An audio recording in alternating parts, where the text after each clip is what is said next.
Coucou à tous, merci de me suivre. Bon là je suis super excitée donc cette vidéo va partir dans tous les sens parce qu'on m'a fait ma première commande de sujet et j'en peux plus. J'ai l'impression que ouh là là, ça y est, j'ai des millions d'abonnés. Enfin bon bref. Donc voilà, le sujet qu'on m'a commandé, comme vous pouvez vous le voir dans le titre, c'est le lâcher prise ou plutôt le putain de lâcher prise de sa mère. Mon avis sur le lâcher prise. Le lâcher prise, c'est une notion d'un être, très spirituel, en gros, qui veut dire que quand on vit une situation qui est compliquée, pour qu'elle se dénoue, il faut lâcher prise. C'est un peu la même chose que de vous demander, en gros, quand tu es en danger, suspendu dans le vide et que tu tiens une corde, de lâcher la corde. Parce qu'en fait, du point de vue du personnage qui est en danger, et ben lui, du point de vue du personnage, il est en danger. Du point de vue de l'âme, il n'y a pas de danger. Mais si on était du point de vue de l'âme direct, quand on vivait la situation, on serait dans le lâcher prise. Donc demander à quelqu'un de lâcher prise, c'est un peu comme si quand vous étiez malheureux au fond du trou, je vous dis Barry. Ouais, merci d'exister, heureusement que t'es là. C'est cool, franchement, merci du conseil. Donc ce mot, comme vous avez pu le comprendre, je ne l'aime pas.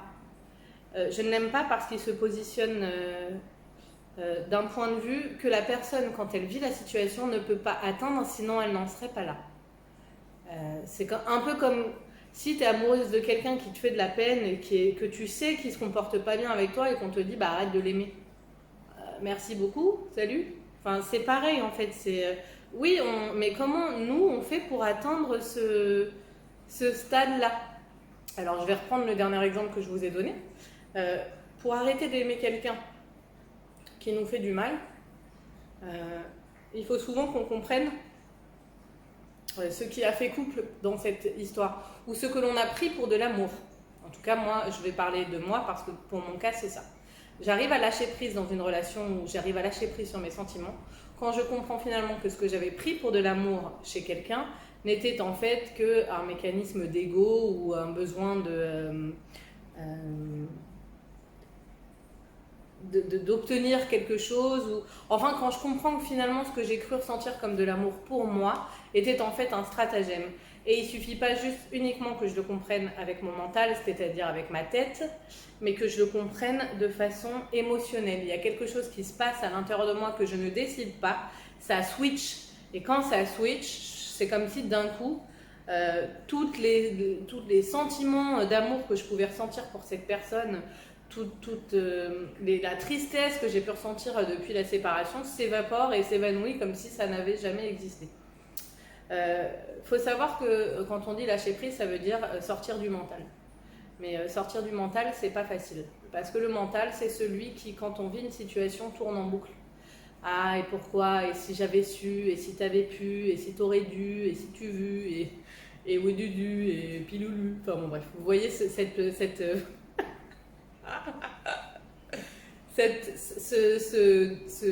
discours sans fin incessant qui tourne en rond, qui te fait culpabiliser, qui te fait pas justement lâcher du tout cette putain d'histoire que toi tu aimerais lâcher. Donc quand on te dit lâche prise, mais tu veux lâcher, mais dis-moi comment, bordel, comment je lâche prise? Déjà en arrêtant d'essayer de vouloir lâcher prise. Rien de vouloir lâcher prise, t'es pas dans le lâcher prise puisque t'es dans le mental. Tu veux. Ah, on a vu mon chat faire un lâcher prise d'ailleurs. Pardon. Donc voilà, déjà, il faut pas s'en vouloir d'être dans le mental parce que ça fait partie de la vie. Le mental est associé, pardon. Je suis désolée, j'invente des mots de plus en plus, je me lâche. Le mental est associé à l'ego. L'ego, en gros, c'est un peu notre identité en tant qu'âme incarnée. Donc moi, je parle en tant qu'Émilie, je parle pas en tant que, je sais pas, perché là-haut. Et du coup, je crois vraiment être la personne que je suis aujourd'hui dans cette vie où tout ce que j'ai vécu m'a défini, alors que Je sais, d'un certain point de vue, que je suis bien plus que Émilie. Mais là, moi, je parle en tant qu'Émilie. C'est mon ego et du coup, mon mental, la façon dont je pense, dont j'interprète, etc. Même si je canalise aussi des fois des messages de mon âme, je me place quand même du point de vue d'Émilie. Donc voilà, le mental, c'est celui, donc comme je vous disais, qui nous fait réfléchir, penser en boucle, qui nous dit t'aurais dû faire comme si, et qui s'accroche aux situations, qui se sent en général, qui veut toujours tout contrôler. Voilà. Le mental, c'est celui qui aurait voulu maîtriser pour éviter de souffrir. Alors que l'intuition ou l'âme, c'est quelque chose justement de tout l'inverse de l'intellect. C'est comme une... C'est pas quelque chose de redondant, pas quelque chose qui vient en boucle. Ça va être quelque chose qu'on ressent et surtout, pour les différencier, on ressent de la paix quand on y pense. C'est une solution qui nous apporte de la paix. C'est une phrase, c'est quelque chose qui nous procure de la paix. Exemple, je sais pas, t'es en voiture, d'un coup tu entends ou tu sens qu'il faut que tu freines et hop, tu freines et en fait il y avait un animal qui traverse la route. Voilà, bah, ça par exemple c'est un truc, tu vois, tu l'as entendu, tu l'as écouté, il n'y a pas eu de... Ça t'a pas inquiété, ça t'a pas fait poser davantage de questions, tu t'es... Comme le mental, où le mental, lui, va plus te dire si tu roules trop vite, tu risques d'avoir une amende. Et en plus, tu sais, en ce moment, les radars sont de plus en plus cachés. Maintenant, il n'y a plus de panneaux, donc tu devrais faire attention. Ça, c'est le mental. L'intuition, elle veut dire freine. Donc voilà, si ça peut vous aider déjà de dissocier. Donc en gros, le lâcher-prise, je ne sais pas si je suis claire, mais je vais essayer de l'être. Le lâcher-prise, ce serait de sortir du mental pour aller vers quelque chose de supérieur. Ce qui est un peu ce que tout le monde recherche dans la vie. Donc demander à quelqu'un de lâcher prise, c'est lui demander d'être là où il n'est pas encore. Et donc pour moi, c'est de la merde. Ce qui est important de comprendre, c'est que quand on est dans une situation qui nous cause du tracas, de la peine et de la souffrance, de chercher à la résoudre par la tête, en se disant qu'est-ce que j'aurais pu faire, qu'est-ce qui s'est passé, que nanani, que nanana, que ça, que ça, ça sert à rien, à part vous laisser dans cette situation. Ça ne veut pas dire qu'on ne doit jamais l'analyser. Ça veut juste dire que quand on sent que notre survie dans ces moments-là, notre survie dépend de la résolution de cette solution, enfin de cette situation, pardon, maintenant tout de suite, dans l'immédiat là, parce que sinon on n'arrivera pas à dormir, parce que sinon on ne va pas respirer, parce qu'il faut absolument qu'on parle à cette personne là à ce moment, parce qu'il faut absolument que...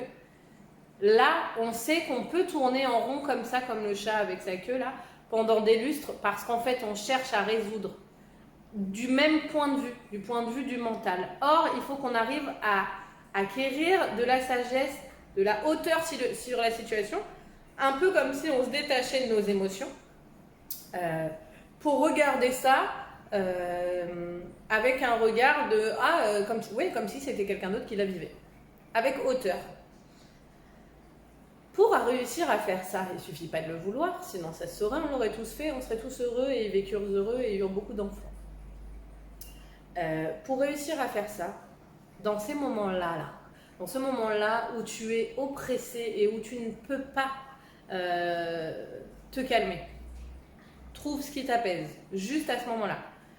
Parler à une copine, faire du sport, juste écrire, pleurer. La chose qui te permet, parce que tu sais que tu ne vas pas trouver avec ton cerveau, il faut juste que tu cherches à distancer à ce moment-là. Distancer de cet état incessant, là, ce petit vélo qui pédale ou ce petit moulin qui mouline. Juste à ce moment-là, dans cette situation, tu ne te dis pas je vais lâcher prise. Tu te dis je cherche à me recentrer en fait. Donc pour moi le lâcher prise c'est surtout un recentrage. Qu'est-ce qui me ferait du bien là? Je sais que j'ai besoin là tout de suite, je ne vais pas résoudre le problème en une seconde. Qu'est-ce que je pourrais faire pour m'apaiser? Est-ce que regarder un film drôle me détendrait? Non, je suis incapable de me concentrer sur rien. Est-ce que marcher me ferait du bien? Ouais, peut-être. Bon, bah, je vais prendre de la musique, je vais aller marcher. Ou non, pas du tout, j'ai même pas envie, là, j'ai même pas envie de me déplacer. Est-ce que conduire me ferait du bien? Est-ce que courir? Enfin bref, vous avez compris l'idée vraiment dans l'instant même, juste trouver le truc qui va te permettre de déconnecter. Ça ne veut pas dire que tu vas le résoudre. C'est-à-dire que tu vas comprendre au fur et à mesure, et c'est ça aussi, reprendre les bases de sa souveraineté et s'aimer. Tu vas comprendre que là, l'idée, c'est de retourner dans l'amour de soi. Quand on est en peine, c'est très difficile de ressentir l'amour de soi. Mais ne serait-ce que de s'accorder ce moment où on se donne, on essaie des possibilités, c'est pas grave si ça ne fonctionne pas. De sortir de la torpeur de ce mental qui mouline, c'est déjà un pas. Et ce sera jamais la même chose. Des fois, ce sera écrire ses émotions, des fois, ce sera parler à quelqu'un. Moi, je sais que la parole m'aide beaucoup. Le fait de verbaliser à quelqu'un, je vais pleurer plus facilement qu'en écrivant d'ailleurs. Mais chacun a sa méthode. Ça peut être aussi de regarder un truc qui n'a rien à voir parce que là, tu sais que de toute façon, ça ne va pas sortir et tu as besoin de te changer les idées et de penser complètement à autre chose. Donc voilà. Pour moi, lâcher prise dans un premier temps, c'est ça. Après, tu peux faire une analyse de la situation. Une fois que tes émotions sont distancées, une fois que, quand je dis distancer, c'est ne pas ne plus les ressentir, hein, parce que tu vas les accueillir par vagues. Quand elles sont trop intenses et qu'elles te prennent trop aux tripes, à un moment donné, tu vas couper. Et ça s'appelle de la survie. Et puis après, ça va revenir jusqu'à ce que tu les aies complètement tout accueillies. Une fois que tu as distancé avec tes émotions, même si c'est juste la première vague, tu vas pouvoir analyser la situation. Mais pas analyser la situation du mental là, qui tourne pour te dire comment je pourrais arranger cette situation que je ne supporte pas. Tu ne pourras pas l'arranger, elle est là. Il faut que tu l'acceptes en fait. Accepte-la. Et je sais que dire à quelqu'un accepte une situation quand il n'arrive pas à l'accepter, ça ne sert à rien. Parce que tu as envie d'accepter, mais c'est pas de ta faute si tu n'y arrives pas, si c'est trop prenant. Donc pour moi, c'est encore la même méthode, c'est être gentil avec soi. C'est ta sœur, fais-lui un bisou. Ben, c'est pareil. Je vis une situation douloureuse, je ne vais pas m'en vouloir de ne pas réussir à lâcher prise, je ne vais pas m'en vouloir que mon mental s'agite, je ne vais pas m'en vouloir d'être en angoisse. C'est comme quand tu vois un enfant qui fait une crise d'angoisse, tu ne vas pas lui dire espèce de con, tu ne vas pas lâcher prise, oui merde. Non, tu vas l'aider, tu vas lui donner des outils, tu ne vas pas lui dire tu sais ce qu'il faudrait que tu fasses, c'est que tu arrêtes d'être triste. Non, bah, tu vas l'aider à ne pas être triste. Comment tu l'aides à ne pas être triste? Bah, tu vas le prendre dans tes bras, tu vas lui faire un câlin, tu vas lui dire que tu l'aimes, que tu le comprends aussi. Tu comprends ce qu'il ressent. Tu comprends à quel point c'est douloureux.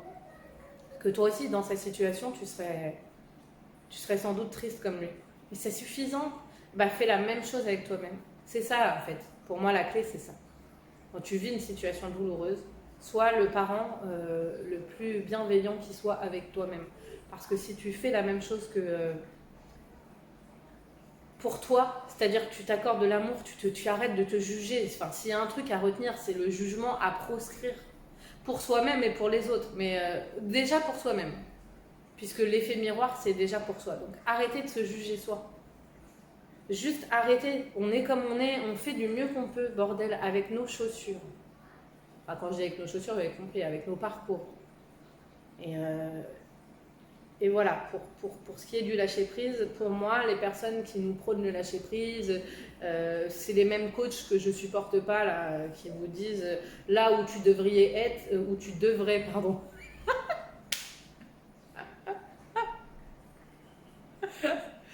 Je vous assure que je sais parler, normalement. Et attendez, je vais juste couper le petit bruit, j'arrive.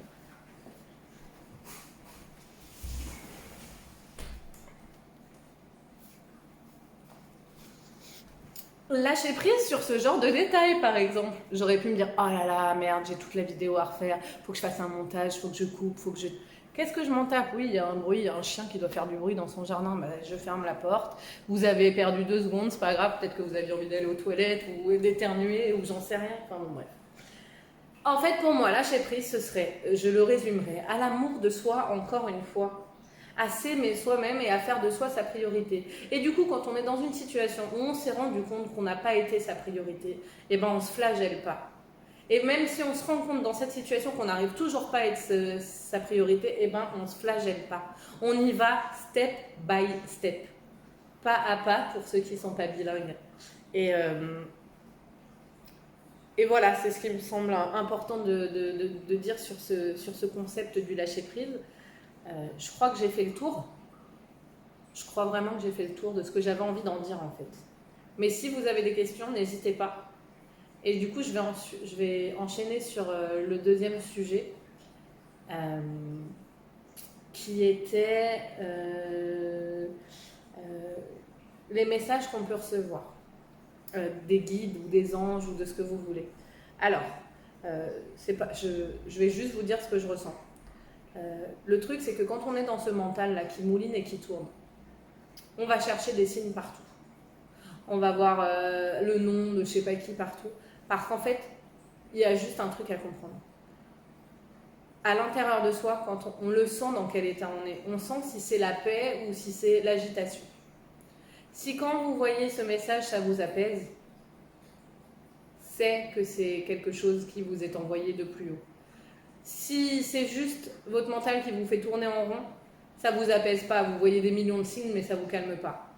Parce qu'en fait, c'est des signes que vous interprétez vous-même parce que vous êtes dans une situation de stress, en fait. Et qu'il n'y a rien qui peut vous calmer dans cet état-là. Et du coup, dans ce moment-là, à ces moments-là, c'est là où on revient sur ce que je vous ai dit tout à l'heure. Trouver le truc qui nous apaise le plus dans cet instant-là. Et la libération émotionnelle est importante aussi. C'est qu'à un moment donné, on nous a tellement appris à fuir nos émotions parce qu'elles étaient trop douloureuses, qu'à un moment donné, il faut être capable de les regarder passer un peu comme des nuages qui nous traversent. Et si on doit être triste pendant quelques jours, c'est pas grave. La difficulté qu'il y a, c'est pas de vivre les émotions, c'est de les faire perdurer par les pensées. Si par exemple pendant 2 heures je suis triste, ou même plus de temps, une semaine, un mois, j'en sais rien, parce que j'ai vécu un événement qui m'a traumatisée, mais que moi je vais entretenir par mes pensées. Je vais continuer à entretenir par mes pensées, par ma façon de je suis qu'une merde, de toute façon je mérite rien, j'ai bien fait, cher, c'est bien fait pour ta gueule, ah là tu fais moins ta mariole, bon bref, tout ce genre de pensées. Là c'est même plus l'événement qui me fait souffrir, c'est tout ce que je me balance dans la gueule par rapport à cet événement. Je sais plus ce que je vous disais.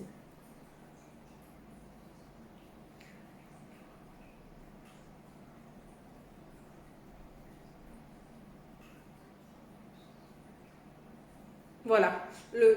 Pardon, hein, j'ai des absences. Bon, bref. Et donc, je vous disais quoi? Oui, en fait... Ah merde, je l'ai reperdu du coup. Oui, c'est les pensées qu'on alimente par rapport à l'émotion. Et encore une fois, ça sert à rien de s'en vouloir, on fait du mieux qu'on peut. Retenez un truc, chaque situation, on fait du mieux qu'on peut. Et on se fout la paix, et on se lâche la grappe, et on est gentil. Des signes, on peut les recevoir de plusieurs façons. On peut voir une phrase, et à l'intérieur, c'est l'intérieur en fait, ça s'explique pas, c'est un ressenti. À l'intérieur, on sait que cette phrase-là, elle n'est pas anodine. Ça peut être une musique, une parole de chanson, ça peut être, je sais pas moi, un livre, une phrase, on le sait, enfin, ça peut être de mille et une façons. On peut ressentir même des trucs physiquement comme si on sentait que quelqu'un nous faisait un câlin ou des trucs comme ça, et je suis pas folle, hein. Ça peut arriver si vous êtes hypersensible. Bref, l'essentiel pour savoir capter un signe, c'est de vous faire confiance et faire confiance à votre partie d'âme. Parce qu'en fait, le truc, c'est que notre mental, nous, on croit, comme je vous parlais tout à l'heure de l'ego du mental, on croit qu'on est juste Émilie à un instant T et vous à un instant T dans votre vie avec vos cheveux, vos lunettes, etc., etc. Mais en fait, il y a une partie de nous qui sait très bien en fait qu'elle s'identifie au personnage du jeu vidéo. En fait, il y a celui qui tient la manette et celui qui joue le game. C'est exactement la même chose. Et cette partie-là, le mental a tendance à la faire taire parce que dès qu'en fait elle commence à vouloir nous parler, on dit n'importe quoi, ce que tu racontes, la 3D, ce qu'on voit, ce que je crois. Mais en fait, quand on arrête de se positionner du point de vue du mental, donc de ce personnage, et qu'on veut bien écouter, même si ça n'a pas de sens, même si c'est un peu l'inconnu, même, alors je vous dis pas d'être complètement déphasé de la réalité, hein. Si vous avez une voix qui vous dit saute, saute, faut pas l'écouter, hein. C'est vraiment une voix qui va être bienveillante, qui va avoir une autre lecture et qui va surtout vous apporter la paix. En fait, on devrait se diriger avec nos émotions comme avec une boussole. Une boussole, je me sens bien, c'est la bonne voie. Je me sens pas bien, on essaye de me dire quelque chose, qu'est-ce que j'en fais? Et je me sens en paix, et ben j'y vais, je continue. En gros, pour moi, on devrait même plus avoir c'est pas le mental qui doit nous driver, c'est nos ressentis à l'intérieur.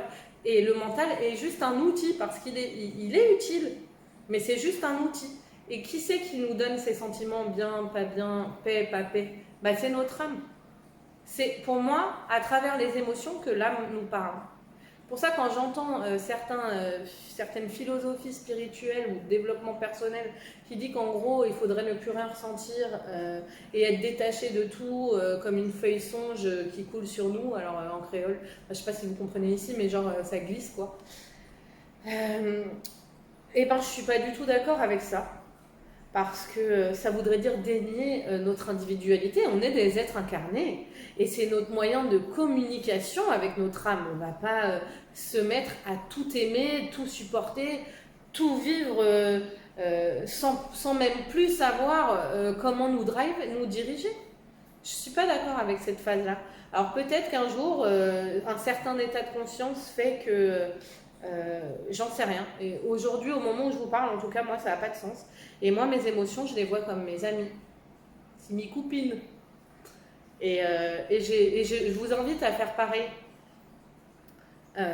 Parce que je reprends encore cette image de l'enfant. Quand il ressent des émotions, on ne lui dit pas tu devrais pas être triste. Et si on lui dit, on ne devrait pas. On devrait réfléchir pourquoi on lui dit ça. Pourquoi on lui dit à cet enfant tu devrais pas être triste. Qu'est-ce que t'en sais, toi? T'es à la place de l'enfant pour savoir comment mieux il devrait ressentir les choses? Comment il devrait ressentir les choses, c'est catastrophe. Bientôt, il y aura des sous-titres. Je vais vous mettre des sous-titres, les gars. Plus je suis à l'aise, plus je déconne. Aïe, aïe, aïe, on comprend plus ce que je dis. Enfin bon, voilà. J'espère que j'ai répondu, du coup, sur le lâcher-prise. J'espère avoir aussi donné des outils sur les messages des anges. Et je vous souhaite une très bonne journée. Je vous remercie parce que franchement, je reçois quelques messages qui sont juste surkiffants. Parce que, comme je vous disais hier, je me sentais vraiment pas légitime à faire ça. Et en fait, je me sens super à l'aise comme si que j'étais exactement à ma place. Et je suis trop contente de l'avoir fait, mais je suis surtout contente que ça ait l'effet exact de ce que je voulais, à savoir, si vous voulez lire ce que j'ai écrit dans le à propos de la chaîne, mais en gros, moi ce que je voulais c'était apporter une forme de réconfort dans des moments où on se sent pas bien, isolé, seul, mais surtout développer une forme d'autonomie chez la personne et de faire en sorte qu'elle puisse se débrouiller toute seule, qu'elle n'ait pas besoin de plus. Alors si elle a besoin ponctuellement, je pense que de toute façon plus tard je ferai ce qu'on appelle des consultations parce que ça me ferait plaisir, mais vraiment des consultations qui soient comme des béquilles et non pas un accompagnement de toute une vie où vous voyez vraiment ce truc qui suscite la réflexion parce que je suis sûre qu'on a tous les outils en nous et qu'on a besoin sur certains moments de vie plus ou moins longs, quelques mois ou quelques semaines, sur un sujet d'être accompagné et c'est ok d'être cette petite ermite avec sa lumière qui nous éclaire quand nous on est perdu. Mais le but c'est que la personne elle ait conscience de sa valeur et dans tous les messages que vous me renvoyez c'est vraiment ce qui revient et je me dis waouh j'ai réussi et merci de me le dire parce que ça me donne confiance et ça me conforte. Je vous souhaite une bonne journée. J'espère que j'étais assez claire, Caroline. Tu me diras si j'ai répondu à tes questions parce que franchement, je me suis laissée aller à l'improvisation. Bonne journée!